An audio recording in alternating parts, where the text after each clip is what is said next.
Ito na yung yung swoosh na nilagyan natin ng colors, no? What do you think, no? Pero ang ginamit ko dyan yung acrylic sampler lang. Tapos, naging color, no? Kaysa ron sa fair siya. Kagaya nung kay Warhol, meron ding meron din dating pagka bare. Kasi nakita-kita mo na galing sa lata. Lata ng Red Horse. Yun. Saka gusto ko yung pagka-rec. Yung rec na rec ang itsura niya. Ito, kakaiba din, no? Pero, lagyan natin ng white background, White background. Tignan natin kung ano.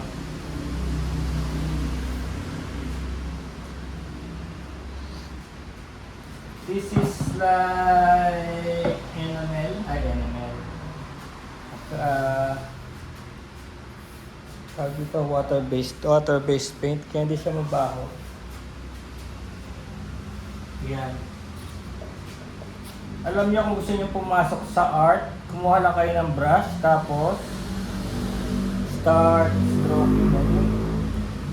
Nung una kasi pagka totally dead na wala kang kaalam-alam sa art, isipin mo na bawat brush ay may ibig sabihin. Kailangan ba malaking brush? Kailangan ba maliit na brush? Pero itong mga brushes na to, meron dito yung mga starter pack, 150 pesos lang, 10. Dami. Actually, yung sizes ng mga brush, walang kinalaman yan. Kung gusto mo lang tumagal ka, o kung gusto mo lang precise, gumamit ka ng mas maliit. Like, example tignan niya, ito. Gagamit naman ako ito, mas maliit. So, okay, no?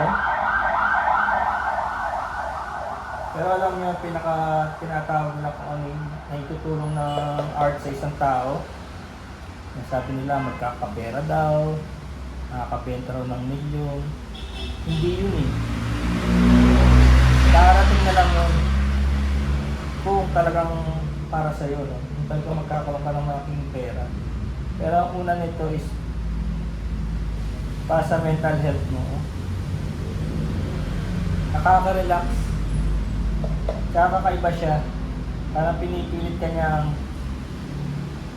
mag-imagine ng mga bagay na hindi kagaya sa tunay na mundo. Di ba sa tunay na mundo, anong nakikita mo? Puro suffering, puro bills. Tapos ultimo yung mga dapat na tumutulong sa'yo, like the government o yung mga nagbibigay sa atin ng kuryente, tubig, yung mga basic pinagkakaperahan pa rin like a business, di ba? Kaya nakaka-stress talaga mabuhay sa city. Pero hindi naman tayo talaga dapat nabuhay para ma-stress sa kasi man-made lang yung mga stress na yan. Pinagkakaperahan lang tayo ng mga tao sa paligid natin. Depende sa status ng bansa natin, nakikita naman natin na talagang hindi tayo nasiservisyohan ng tama compared sa ibang bansa. Kaya nga sinasabi ng ibang mga teacher, mag-abroad kayo kung kaya nyo, may chance kayo mag-abroad. Mag-abroad kayo para malaman nyo kung ano ang kakulangan ng gobyerno nyo sa atin. Kagaya ng simpleng sidewalk lang, o iiwas tayo sa baha, o bigyan tayo ng healthcare, bigyan tayo ng magandang edukasyon yung mga bata, iwas tayo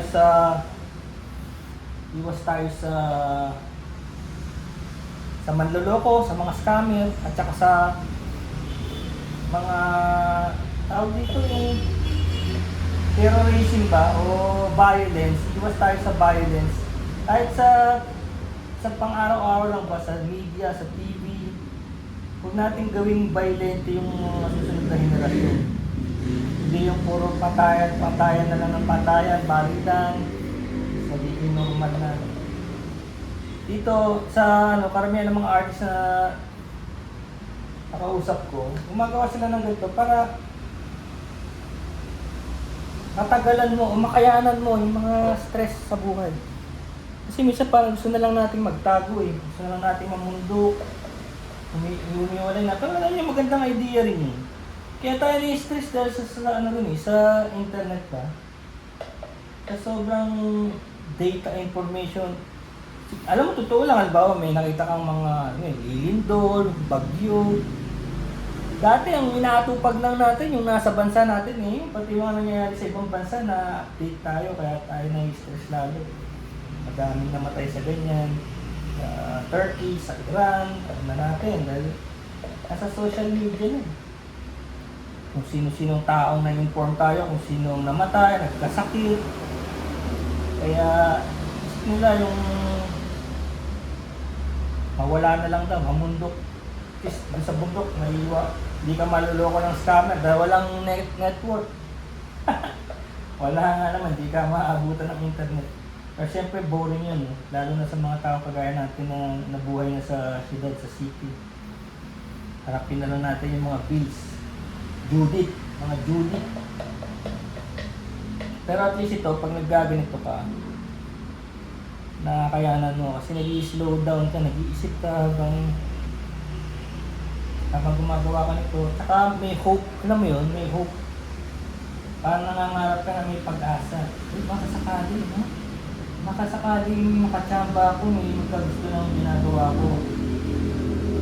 Makakuha ko ng malaking project na gagawa ng ganitong style. Yun, nangangarap ka, there's always hope. Ang hirap yung maganda yung hope eh. Lagi kang nangangarap eh. Kahit na hindi mangyari. Alam mo, sa totoo lang, maganda nga yung mga hope habang di pa nangyayari. Kasi pag nangyayari na, tinatamad ka na. Takwa mo na. Imagine, sa buhay ko, marami na rin akong mga bagay na iniisip ko na hindi ko makukuha. Dahil sobrang mahal. Diba? Palagay mo, papabili mo ako ng TV ng halagang 150,000? Never. In my wildest dreams. Yung mga kaibigan ako dati nung naglabasan yung mga 55 inches sa mga flat screen na yan na kinard pa nila yan. Kinard pa. Di baling bayaran nila buwan-buwan basta magkaroon lang sila ng malalaking TV niya.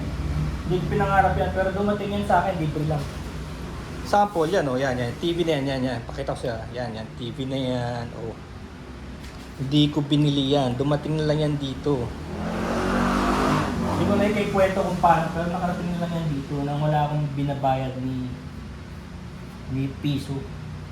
Maraming bagay sa buhay na nangyari ng ganyan. Mga sasakyan, yung mga, minsan nagbablog ako ng mga motor, tapos, alam mo, hindi dumarating sa isip ko na bibili ako nito, ganyan. Dumarating na lang sila. Tapos yung iba, pinapahiram lang. Nagduduldulan, pinapahiram, tapos hindi na binabawi. Ganun yung mga nangyayari sa buhay ko. Lahat, pati yung gadget. Mga gadgets na yan, binibigay lang sa akin ng mga kaibigan yan. Mga pinaglumaan nila, bibigay sa akin. Nasa masira ako, iba nandyan na, nakatambak na. Kasi lahat, di ako bumibili ng mga mamahaling bagay. Pero, hinope ko yun, hinope. Pero nung nandyan lang siya, banat sa buhay niya. Pero yung sasabihin mo, ay nakuha ko na, ay salamat. Kasi ang tao, hindi naman built sa ganun eh. Ang tao, walang kakontentuhan. Pag nakakuha na nila ang isang bagay, nangangarap na naman ng susunod. Parang yung kwento sa TV na yung batang mayaman, hingit na hingit sa mga latest na sapatos, yung mga Nike na mamahalin, mga 20,000, 25,000 sapatos. Hanggang sa nakita niya yung bata sa kalye na walang paa. Imagine mo, ikaw nangangarap ka ng maraming latest na sapatos dahil gusto mong yabangan yung mga klase mo sa school. Hanggang sa nakita mo yung batang walang paa. Yung batang yan, ang pangarap magkapaa at makalakad. Na maaaring di mangyari, no? Dahil mahirap nga lang siya, nasa kalye. Pero hindi niya na problema kakuha yung sapatos. Lalo na yung maganda. Dahil ang hinihiling niya ay paa. Kasi wala siyang paglalagay ng sapatos, wala siyang paa. So yun, mga ganong instances, hindi ka talaga makakontento. Tanong nyo sa mga taong maraming motor, at maraming sasakyan, at maraming relo. Tanong nyo kung anong burden ng mga yun. At hindi lang yun, yung mga nasa yung mga may mali-mali kang pera, tignan mo ang mga stress nila sa buhay ngayon. Hindi nila alam kung paano nila itatago, Di nila alam kung sino yung kaibigan nila sa kaaway. Pero nakakuha nila yung mga gusto nila, di ba? Nagkaroon sila ng mga budget insertion. Nakuha nila yung mali-malitang pera. Yun nga lang, nagkaroon sila. Nagkaingitan. Yung mga magnanakaw, nagkaingitan. Gusto na mas malaki ang party. So, ganun yun. Ganun sa art. Slowly, ganyan. Tsaka yung nagsasabi na magastos ang art, hindi. As you can see, I will demonstrate. Tignan mo. Galing to sa lata ng beer. Ginupit ko ng gunting. At ito, mga beads, mga pintura ng bahay. Ito, ano to? Pages ng magazine to. Barata no, hindi pa lang gumamit ng canvas. Pages to ng lumang magazine. Who will know? Who will know? Ha? Oh. Who will know na? Pag nilagay mo yan sa frame, wala na makakaalam na yung pinagkamitan mo pala. Karton. Eto, tignan mo to. Oh. Diba? Oh. Bumili ako ng folding bed. Ito yung kahon. Ayan yung kahon, oh. Bilang ko ng folding bed. Ayan yung folding bed, oh. Ayan yung folding bed. Nagkaroon ng kahon. Oh, yari siya. Naging art siya. So, yun. Huwag na kayo magantay pa. Kung gusto nyo, stroke lang, ganyan. Tsaka huwag nyo sabihin, magaling ba kayo o hindi ba kayo magaling? O kailan ba kayo gagaling? Sasayang ba kayo ng oras? Ngayon, nasasabi ng mga tao walang pera sa art. Ang sabi ko naman, matagal ang pera sa art. Tsaka ang binibigay ng art, walang halaga, priceless. Kagaya ng hope. Yung hope sa buhay na, sana may discover sa akin na Tapos yung kaibigan mo marami din. Tapos itong mga kaibigan mo sa art, mga creative people, hindi yung mga puro kalokohan, puro kabalbalan, puro gastos. Ito mga creative people din na nangangarap din. Nangangarap din na one day makabreak din sila. Yan kanina nga kilala niyo si Jeff Bezos. Jeff Bezos dun. May-ari ng Amazon. Bilyonaryo. Sabi niya, ito yung manghinayang na 5 taon kayong kahit ng kahit walang nangyayari. Maaaring sa ika-5 taon, titiba ka at ikaw ang magiging pinaka-importanting tao sa linya. Imagine mo na lang yung mga Pilipinong nanggaling sa wala. Tinitignan ko nga kilala niyo si Ventura, di ba? Yung isang artist natin na nag-ano na ngayon, nag-exhibit na sa buong mundo at binibili na ng milyon yung mga gawa niya. Simula rin siya sa walang-wala talaga. As in walang-wala. Tapos yung mga magulang niya, nung una, hindi pa rin nagsusuporta ng fully kasi wala kang pera May pera to, kaya lang hindi nga yun ang punto kasi nung pumasok ako dito, hindi naman ako talaga artist ako sa internet dati. Kami, web designer. Photographer, digital photographer, web designer. Yan business namin 10 years. Nagpo-program kami ng mga websites. Ngayon pumasok yung Facebook, pumasok yung Instagram, TikTok, ganyan. Namatay yung website. Kasi wala na may gusto mag-website kasi nakakapag-promote na sila dun sa mga platforms na yun. Nawala yung website. Ang mahal na ng website. Siguro ngayon pag may magpapagawa ng website, mahina yung 100,000. Eh sino magpapagawa nun? Kaya naman nilang gumawa sa Facebook. So namatay yun. Ngayon, nakita ko tong art. Sabi ko, pwede kong yung artistry ko, pwede kong dalhin sa ganito. Sa manual. Ngayon, nagagastos ako. No? Pero as you kasi, pwede rin minimum. Kasi alam nyo, may mga paint na ganito, nagkakahalaga ng 5,000 isang tube. Ito, magkano to? 70. So, depende sa inyo. Itong batch na to, itong set na to, set of 10, 150 pesos lang to. So, 15 pesos lang to isa. Ito, 70 kasi malalaki. Pero, magaganda rin ang kulay niya. Nasa lang talaga yan. Kasi marami akong art dito. Kung kilala niyo si Jackson Pollock. Si Jackson Pollock, gumamit yun ng mga house paints.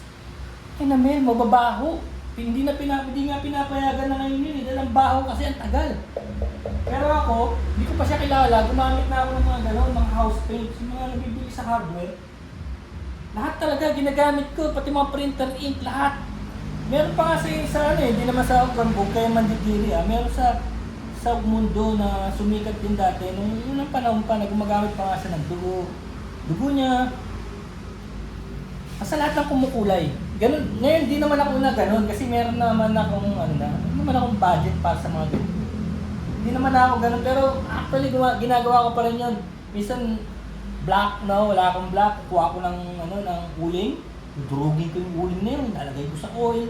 Yun na mismo, doon naman nagsimula lahat sa mga ganun, mga pigments. Doon naman galing sa mga botanicals. Doon naman nagsimula yan sa itlog. Gusto nila ng egg white, kung titignan nyo yung history, ganyan sila noon, wala pang gumagawa ng ganito noon. Hindi pa uso. Gumagawa lang sila ng sarili ng paint galing sa mga nature na gusto nila ng green. Didikdikin nila yung dahon, gano'n. Yellow, yung bulaklak na yellow. Ganun ang ginagawa nila, lalagay nila sa oil, sa kung household kung ano man makuha nila, varnish, o kerosene, o ano man. Yung ginagawa nila nun. Ngayon, mabalik tayo dito sa sasabi ko din sa art mo. So, yun nga lang, nung na-expose ako sa art, siguro 2022, may mga binablog akong artist na binayaran ako nun parang pinasubaybayan sa akin yung mga artist ng 2 buwan. May bayad. So, ano nangyari? Sumunod lang ako. So, sunod ko sila. Tapos, natuto ko. Ang tagal Sabi mo, 2 buwan. Tapos, naisip ko agad na para magkaroon ka man lang ng niche dito footing sa mundong to, kailangan may sarili kang gallery na pinapangarap ng karamihan. Karamihan ng mga talagang gallery talaga. Yung gallery sarili mo na ikaw ang magpapashow, ikaw yung pupuntahan. Kasi yung gallery iba, napansin ko lang, yung gallery iba, sa opening lang sila active. Pag nag-open, active, may kainan, may mga after that, wala na. Hindi mo na alam, wala na nagbabantay ng gallery, wala nang ilaw, wala kuryente. Napapansin ko yun, talagang patay na yung gallery after ng opening. Sa opening lang masaya kasi magkikita-kita kayo ng mga ng mga artist, tapos konting inuman, konting kainan, yun. After that, wala na. Hindi kagaya ng may sarili ka, tapos may sarili kang platform sa internet. Ayun. Tuloy-tuloy yun. Meron talaga makakapansin sa'yo. Kahit sa LinkedIn, pinopost ko itong mga ito Yun nga, expose ko rin sa scammer. Kasi alam din ng mga scammer na sabik yung mga artist na makabenta, makahit. Kaya papagat silang buyer. Buyer, chuba-chuba, tapos pagda-download din ka ng app. Sabi niya, dito tayo sa app pagbayaran. Meron akong app. Yun na yung virus. Yun na yung virus na papasok sa telepono mo, kukunin yung mga password mo. Ikaw ang na-art ng hacker.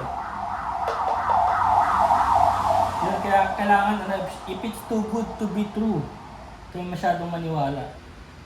Sabi pa, magkano benta mo sa mo? Siyempre sa English, no? Lalo na yung mga Nigerian boys. How much would I would like to buy this? How much? I will sell it to you for $500. Oh, I will make it $1,000. No problem. Dinoble pa. Malupit. So, kayo maniniwala sa ganun. So, itong ginagawa natin, what do you think? Nagugustuhan niyo ba yung puti, Ayan. Diba, yung pag-stroke mo lang na gano'n, diba, nakaka-relax yan Dahan-dahan.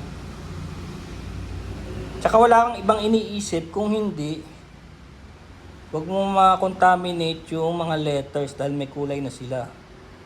Yan ang iniisip mo, kaya na-relax ka for kahit sandali lang. So that's art. So pag tinignan mo naman, magkano ba yung cost nito? Karton. No? Lata ng beer. Ano to? Yung pintura ng pader. Yan yun eh. Pintura ng pader yan eh. Latex. Napakamura lang yan. Kano lang to? 400 lang isang galon. Grabe yun. Pwede mapinturahan yung buong mesa o buong pader. Tapos may sobra pa. Kasi ang latex, pag latex ginamit mo kasi, walang amoy. So pwede kang... Tapos pag gusto mo yan lagyan ng kulay, di haluan mo. Haluan mo noon. I-mix mo dyan. May kulay ka na. Di ba? Tapos ito makikita mo nagpa-practice ka pa rin lang naman. Ayan o. Kasi ang latex is for bato, for rocks, for pader. Eh dahil bakal to, kakapit naman siya Kakapit naman siya kahit na pambakal siya. Yun nga lang, ganyan may texture. Eh dahil nag-art ka naman, so texturized. Tapos kung gusto mong gawing permanent siya, kasi hindi matibay yan eh. Pag ginasgas mo yan, tanggal yan eh. Kung gusto mo yung matibay, ni-sprayan niya ng clear. Bibili kayo ng spray na clear para makuberan yan. Para nyo na rin siyang nilagyan ng nung tag dito, binuhusan ng resin. Kagaya ng ginagawa natin mga resin pour yun. So ganoon ang nangyari. So yan ang tagal ng haba na pala nito At least nasabi ko yung mga gusto kong sabihin sa mga nagsisimulang artist. So malaking tulong yan. Hindi yan basta-basta pera-pera lang. Hindi yan pera-pera. Ito yan. Happiness. Sarili mong happiness. Tsaka huwag kang maniniwala sa sabihin na iba na pangit ang gawa mo. Ang unang fan mo dapat ikaw. Ikaw dapat natutuwa ka sa art mo. Yun ang una sa lahat. Hindi yung mga critic. Hindi yung mga kritiko. Kalokohan yun. Bakit? Eh kung maniniwala ka sa kritiko, di wala ka na sana nagawa sa buhay. Dahil sa kanina, sino magsasabi sa akin na hindi ko kaya to? Diba? Kung makikinig ka sa iba, baka never ka nang maging artist. Pero actually, kanya-kanya yan. Peace.